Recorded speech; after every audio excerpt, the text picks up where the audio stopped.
If you want to use Pro Mode on Realme GT 7T, after opening the camera, all you have to do is simply go to More, and then here we have the Pro Mode.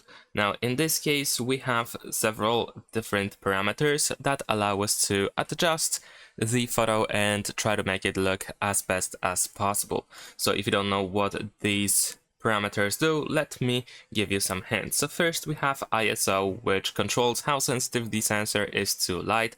A low ISO keeps your photo clear in bright light.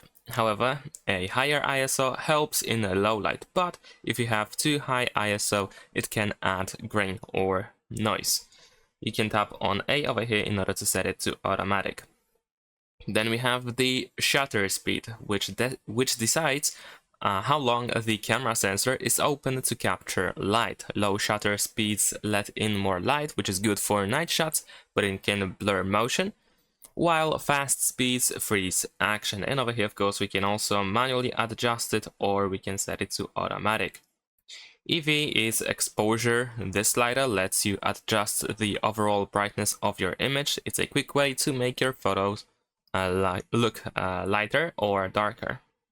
And this is the only option that is not accessible to set to automatic.